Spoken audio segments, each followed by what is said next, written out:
What is going on, YouTube? Welcome to in a way, the first premiere episode of Thinking Out Loud, where I basically live react to certain videos that are trending on YouTube, and basically I just talk. It's unedited, so you'll get to hear basically everything I'm saying.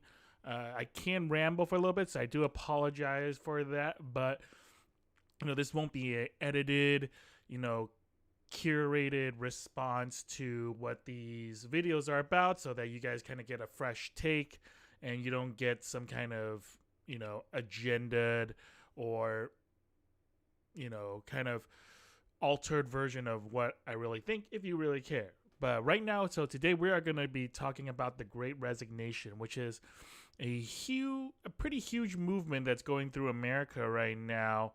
And this PBS video that my YouTube channel or YouTube just recommended to me kind of caught my eye, because I just want to see how the rest of America, or at least PBS, is kind of looking into all of this, right?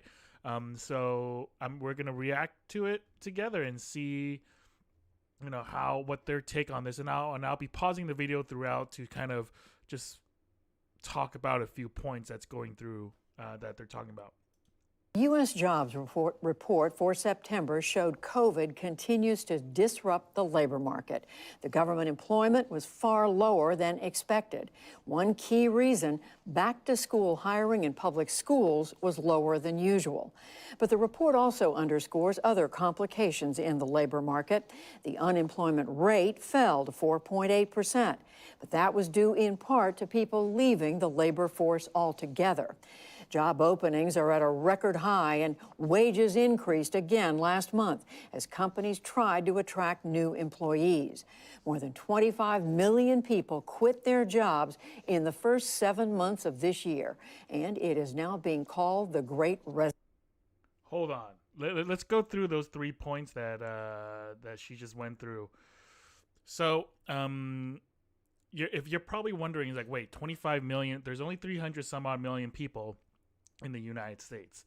So if 25 million people quit their job, how come our unemployment rate fell? So just to FYI, unemployment is only calculated by, you're only considered unemployment if you're job seeking.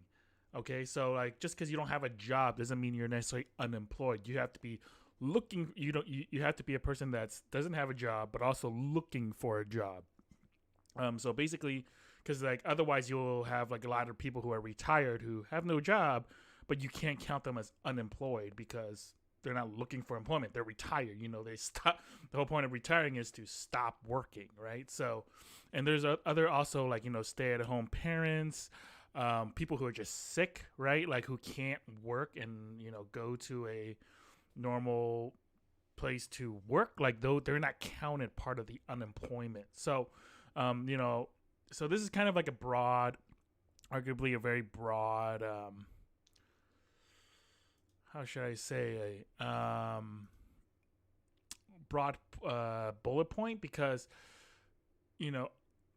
people leaving the labor force, they could be starting businesses, but they can still be barely making any money. So how they leave the labor force, or how they remove themselves from being considered unemployment, is kind of this is a very broad definition. Also 25 million people quit. That's a lot of people. Again, there's only 300 million some odd people in this country, and almost more than 5% of the people quit. So that's crazy, a lot amount of people. But they also don't say okay, they quit, but did they find another job, or are they quitting and they're not working? So it's kind of a lot of people quitting for different reasons. Or are they quitting, or are they resigning because, they had a kid, or they resign because they're moving to another country. They don't, again, this is a very broad statement of they don't say why. Year, and it is now being called the Great Resignation. Our business and economics correspondent Paul Solman explains. We don't want to do this anymore. They just didn't care about me anymore. I'm done. I am not working here anymore. I don't feel safe. Workers like these are quitting their jobs at the highest rate in 20 years. Because for many of us, the pandemic has prompted a professional reassessment. So says Harvard Business School's Sidal Neely. We cannot underestimate the extent to which people have experienced such stress, such anxiety, and a ton of burnout in the last 18, 19 months. That is also driving their interest to say, I don't want this lifestyle as it is. I want to change it. Georgetown University. That's very true. I have seen and heard of a lot of people just getting burnt out due to the COVID pandemic and a lot of people working from home. And at first, I kind of mind boggled me and thinking like, how are people are working from home? Like, shouldn't it be like less stress? But obviously, not everyone's in my situation where they get to work in the same environment, right? For me, I don't have kids. So I don't have like little rugrats running around going, daddy, daddy, daddy, like, like feed me or change me or play with me, So a lot of the parents, they're probably, on one hand, they're trying to work. And then on the other hand, they have a kid that's constantly like pulling at their leg, like, hey, like pay attention to me because they're not going back to school, yet or whatever. So their life is a lot more hectic. One thing I feel like that's also a little different now is like, a lot of employers are basically viewing, the work from home situation is like, well, I have to be extra hard on you because I can't see you working.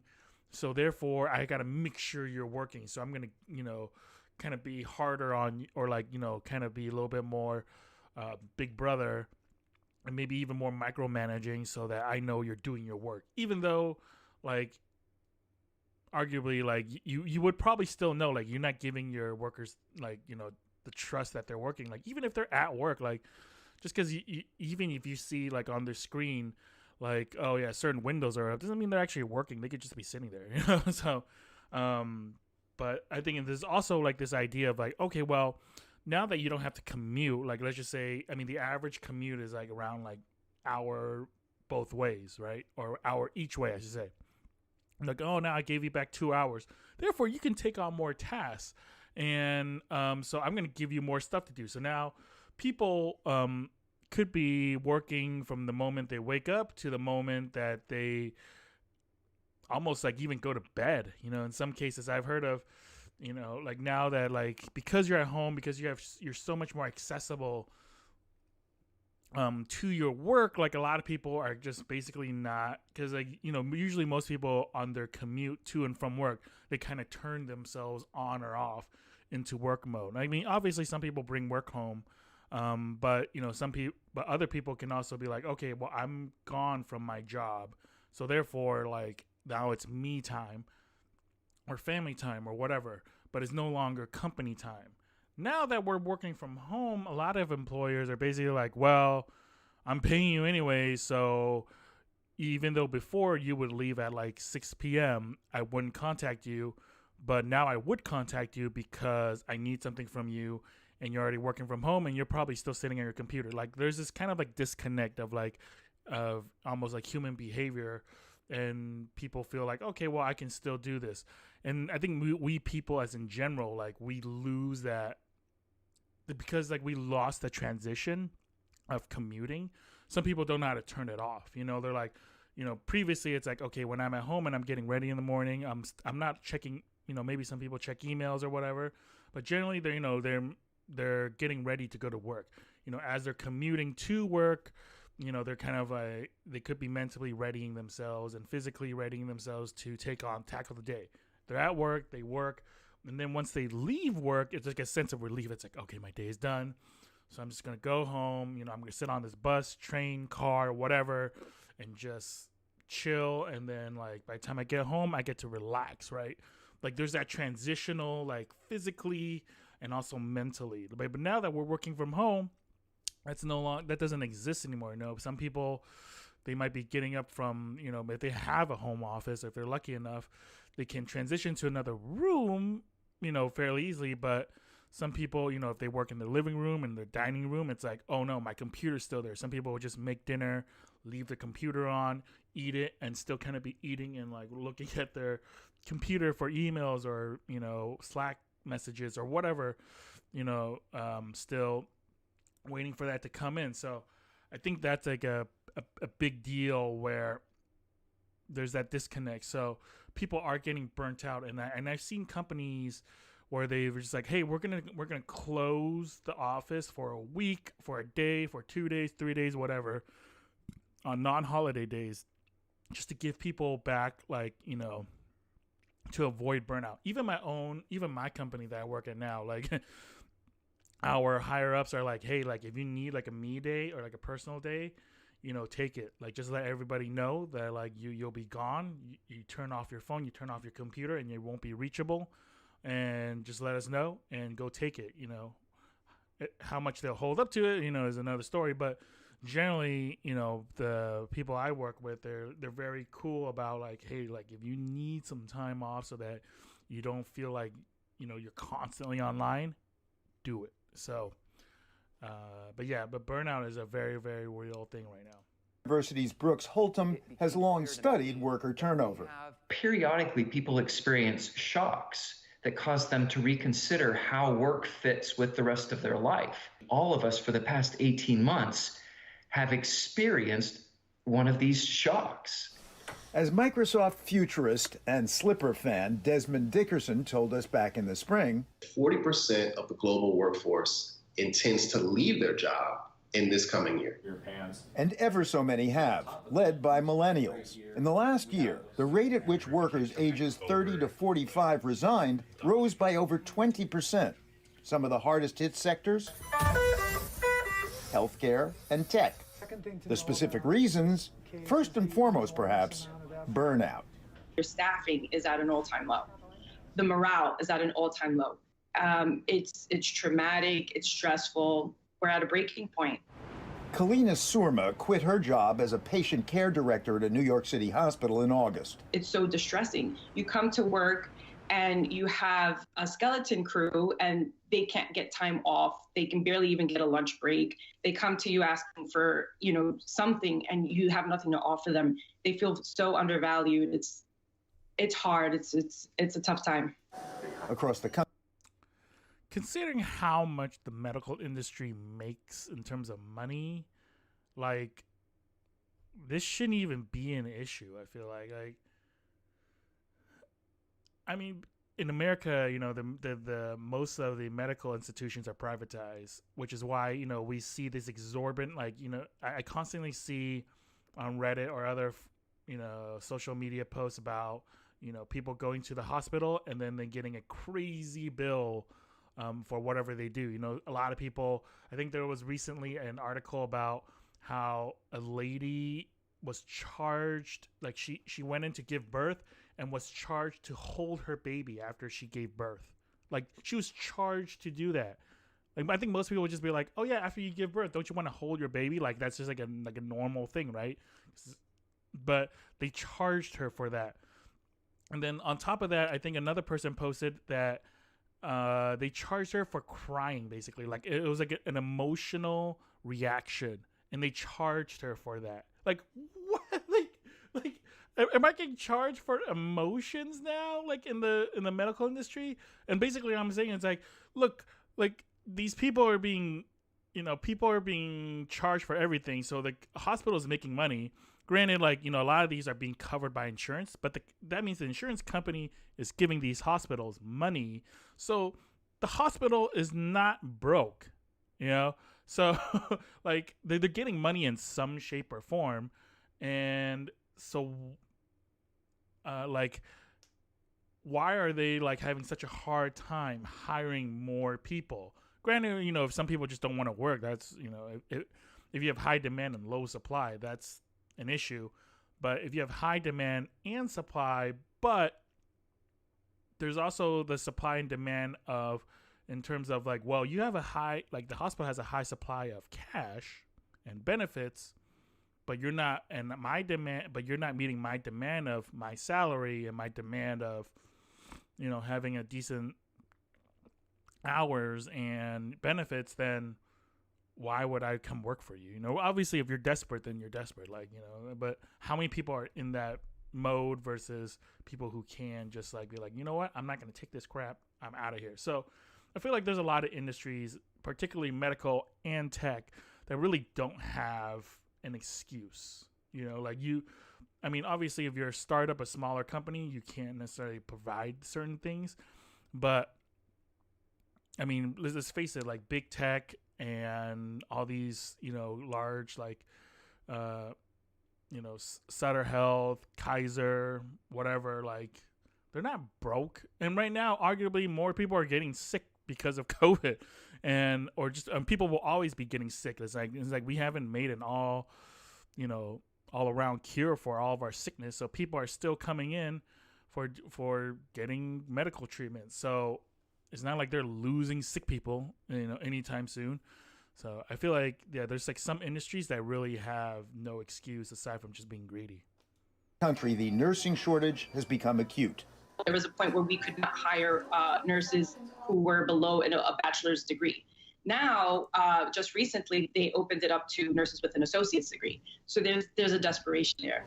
The virus had other frontline workers on edge as well. When the COVID-19 pandemic hit, it just kind of crystallized a lot of the ways that they don't care about employee safety. Sam Weston used to work at the front desk of a hotel in Superior, Wisconsin. I actually took the initiative to place signs around the hotel lobby saying, wear a mask, hey, keep a 6-foot distance. And my hotel management specifically tore those signs down and directly told me not to put those kinds of signs up because it would cause a panic. Nancy. I'm sorry, but who's running that hotel? Like, I mean, COVID is everywhere. Everyone is seeing it on the daily with the news, the newspaper, whatever source of information. Like, there's already a panic. There's not going to be like there's not going to be a person that's going to come and be like, what the hell is COVID? Oh my gosh, there's a disease right now. Like, what did I do? Like, there's like just no one in that mode. Like, and if there is, it's like 1 in a billion per, like, and like it might be going through this.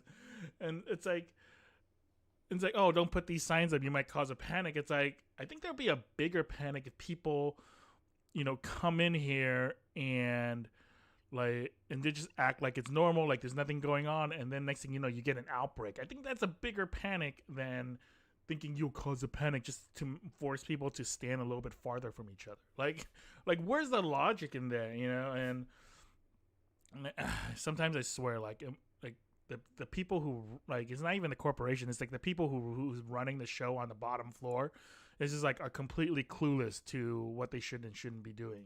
Nancy Pasinick Johnson was a librarian on Long Island, New York. My job was no longer totally focused on librarianship. I started to feel like I was a mom every single day. Pull your mask up. Pull your mask up. Oh, I don't want to wear a mask. Well, I'm sorry, you can't come into the library without a mask on. A related reason for quitting, lousy employer treatment for lousy pay. Alicia Bowen made $12.50 an hour as a commercial cleaner in Ohio. Anytime I had a family emergency, I was treated horribly. For example, my husband passed away in 2015, and I called and said that I needed a week off, and they told me how inconvenient it was and that it wasn't going to work out. But it was just years and years of abuse and mistreatment. The shutdown was the last.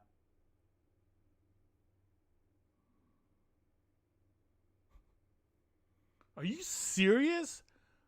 Like, how callous do you have to be? Like, I almost want to Google that lady just to find out who she worked for and see, like, if I can find, and, like, I always want to shame that company. It's like, oh, hey, your husband, like, your life partner just passed away. Nah, like, I'm sorry. Like, oh, you need a week off so you can mourn, plan the funeral, be with family. No. It's going to inconvenience us. So, no. Like, what? Like, holy cow. Like, I can't even imagine the type of person that's running that show. that will say that to a person and be so like dehumanizing, like and so degrading, like you care so much about your bottom line, and like, you know, it's like, oh well, I gotta think about the business. It's like, how about think about the people? Like, I think if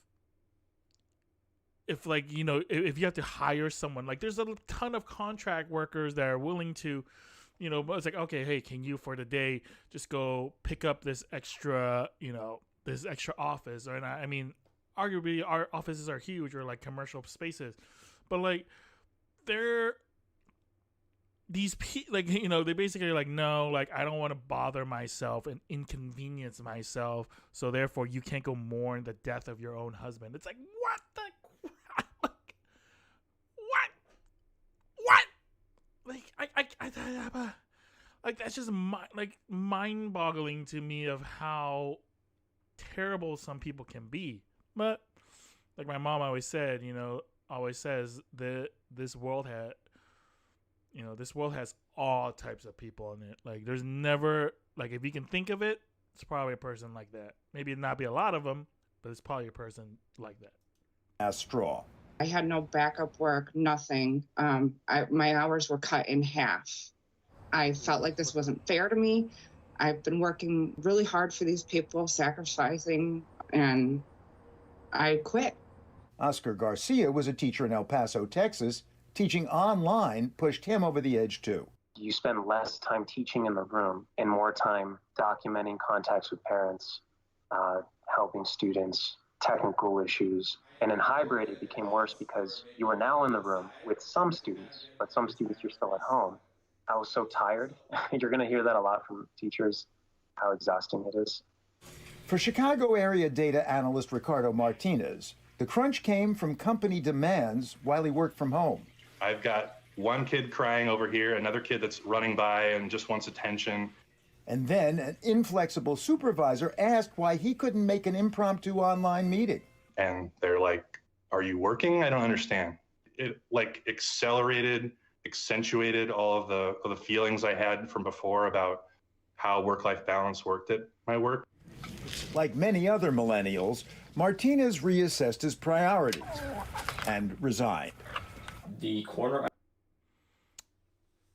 Say what you will about millennials, and which is my generation, but I think it's a good thing that it's time that, you know, we start looking at our lives a little bit more differently. You know, for the past 100 years, like our societal structure is like, hey, look, you know, the first 20 years of your life, you're going to get an education, you're going to build up your knowledge, and then you're going to spend the next 40 years working, and then only your last 20 years, again, you know, living when you're able to arguably not even do half the stuff that you wanted to do when you were younger, if not more.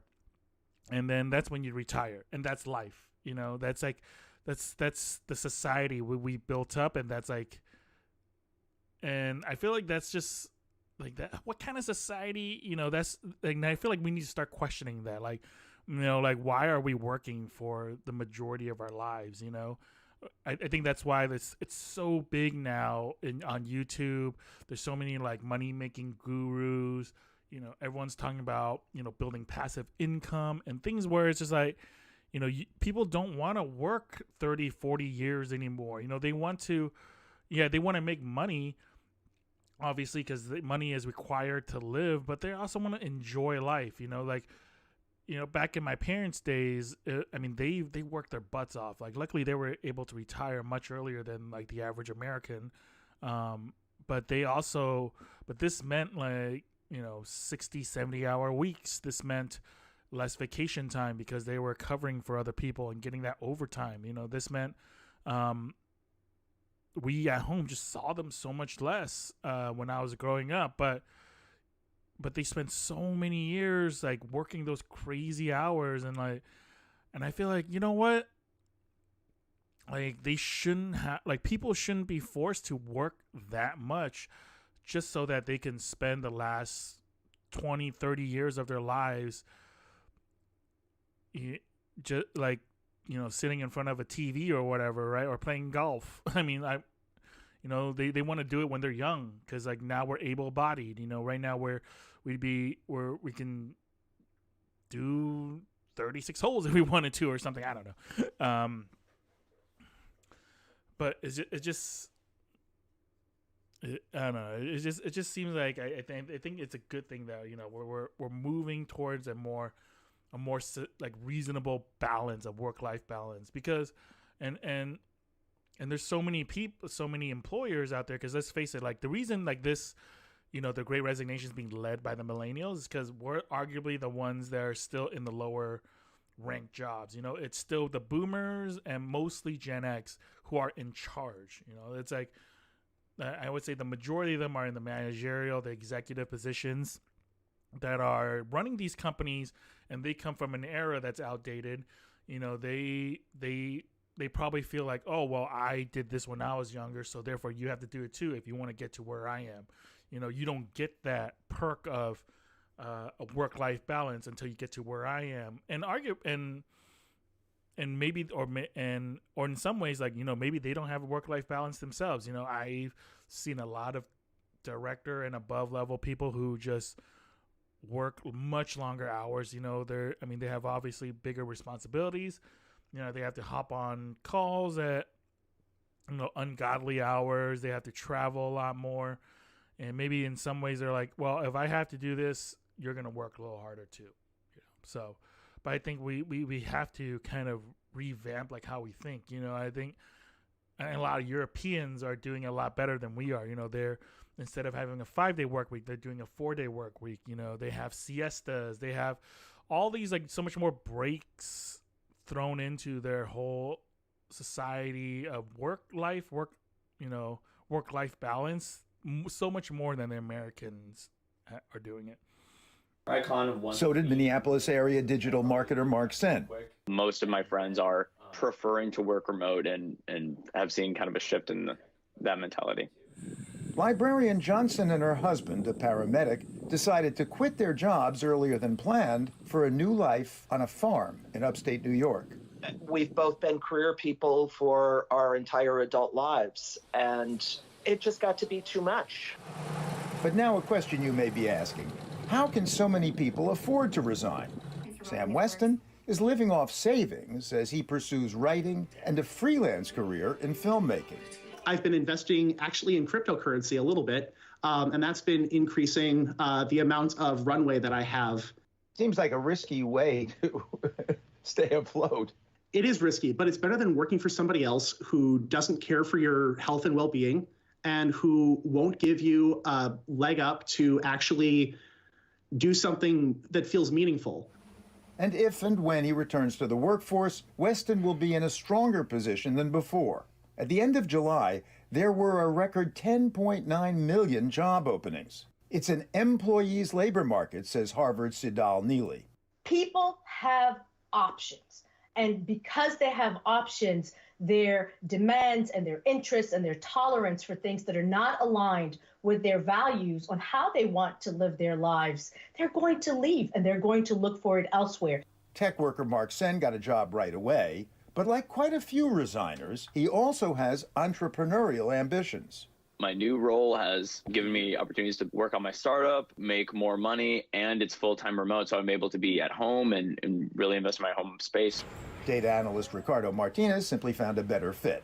I wound up finding a company that said, we understand family comes first. And I was able to make a little bit more money as well, but I was not really financially motivated. Nursing supervisor Kalina Surma. I resigned for a better position in pay and seemingly a better situation with staffing and everything, more control that I'll have over that.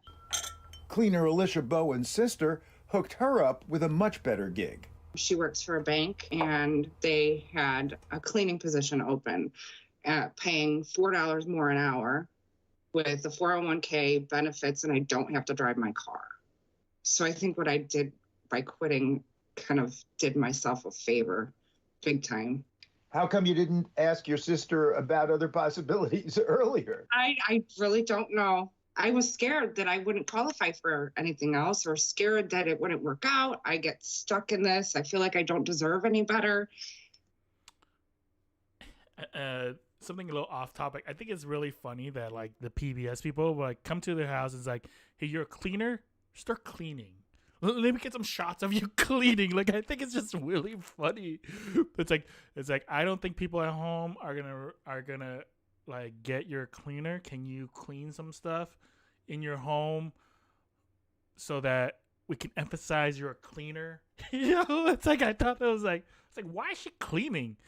And it also goes for like everybody else who like that one dude who like all these like they have these like action shots of like, oh hey, like go work on your computer and do some stuff so we can get some shots of you. It's like, I guess if you need some filler in between, it makes sense, but like I thought it was just really funny. And I do. And in a reopened economy, employers now scramble to find workers. Their challenge, a labor force that no longer accepts business as usual. For the PBS. So, kind of main takeaways I get from this, it's like, there's this, you have on one side, you have people who are like, oh, you know what, like I want a really good job, I want to work. And then there's the other side of people who are like, well, there are plenty of jobs. I'm like, just because there is a job doesn't mean it's a good job, right? Like, yeah, anyone can go get a job like on an oil rig. Well, maybe not anyone, but like, people can go get a job mining coal, which is apparently still a thing. Or go get a job building houses, or go get a job, cleaning a gutter or whatever, right? Like there's a lot of blue collar jobs that like a lot of people don't want. There's a lot of white collar jobs that people don't want. And the reason they don't want to do it is not because they're lazy, it's because these jobs, they don't value the people that are, the companies don't value the people that work for them. At the end of the day, you have so many roles where the overall company, all they care about is, how much money they're making, how they can keep reducing the bottom line so that they can have more profit, because more profit means more money in the execs into their pockets, or at least into investors, and investors are happy, therefore their stock goes up. If their stock goes up, therefore investors, or like the board or execs, they get better bonuses. So the money incentive for all these wealthier people who are running these businesses is so much higher, and they're willing to screw the people on the bottom because they know on some level it's like, well, I can just get someone else.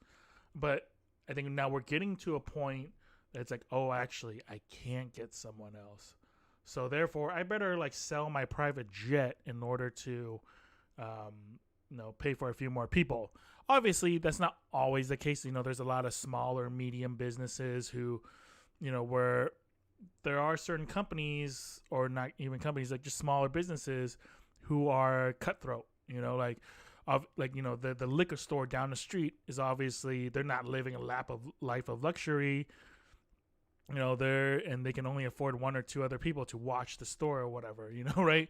So like, I think in their case, it's completely different from, say, a big tech company, or even just a big company like Pfizer or, Procter and Gamble. Like these people make a ton of money, and they don't treat their workers well.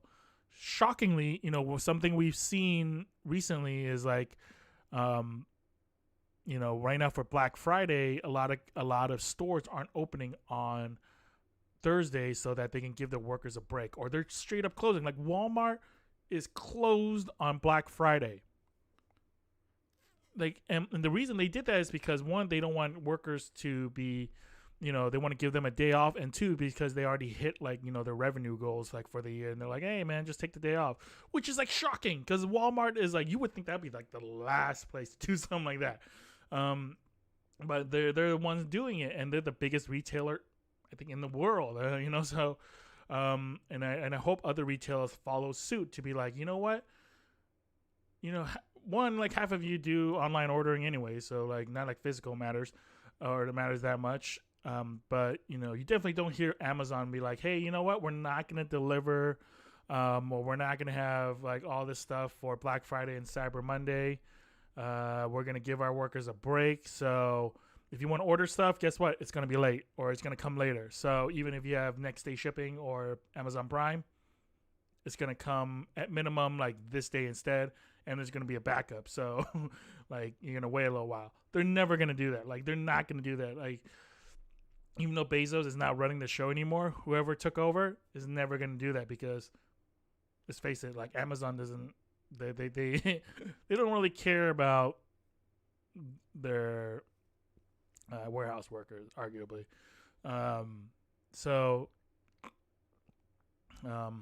But yeah, I think, and another thing is like, I think that might factor into this is like people are also seeing like the wealth gap in this country, like has increased like by what, like it was like 60 some odd % during the pandemic. Like basically during the pandemic, like the rich people got richer and the poor people got poor. And people keep saying like, oh, you know what? Like there's only like everyone is like, you know, our economy is going down. I'm like, not really. It's because like, well, I mean, maybe in some ways it is, but like, but the fact is like, you know, there are people making money, but it is not the majority of America. You know, it's not the normal people. It's the rich people. Like, you know, online ordering on like any kind of like digital service like went up substantially. I remember right when the pandemic hit, I was interviewing at Instacart. They hit their yearly goal 3 months into the year. Like, I mean, which is, and it was a high goal. Like, you know, they're like a fast start. They're a really booming industry of online grocery delivery. They hit their revenue goal within a year. Like, and I was looking on just like app trends. The downloads for their app quadrupled overnight. Like, I mean, that doesn't sound like a big deal, but it is a huge deal. Like the amount of people that went from like, oh, I'm just gonna go grab my groceries down the street, you know, basically relied on them. So they gained so many customers, and they were making money. They were making money hand over fist. Like they were running out of people to deliver the groceries and to pick the groceries. You know, they were before they were like, oh, we have too many. Now they were like, we don't have enough. Holy crap, we're scrambling like a mother effer. You know, they were expanding to territories that they were never even in before. And even other grocery delivering companies like Shipped, like they are all exploding. So. There are people definitely making a lot of money from this, and there's other industries like crazy booming. The gaming industry booming because the generally like the gaming industry is kind of bulletproof against like economic shifts. Because even in 2008, when most of the economy went to crap and people were literally being thrown out on the streets, the one industry that kept going was the gaming industry. Because now that people were getting laid off, they were just staying home playing games because it was the cheapest thing you can do in the form of entertainment. Same thing now, because we're in COVID, people are just staying home and a lot of people are just playing games. So, I mean, that is a whole that industry is a cluster F in itself. But I'm just saying, like, there are so many industries that are booming because of all these, like, you know, because of COVID, you know, there are certain companies making more, but they're not treating their employees any better, which is, you know, very unfortunate. But anyways, that's my take on the Great Resignation. Let me know what you guys think of this, and let me know if you guys are looking for a job, or, you know, or do you agree or you disagree? What's the deal? But anyways, enough of me talking and enough of me talking and all this stuff. Everyone have a happy Thanksgiving. Say I love you to your family, your friends. Enjoy each other.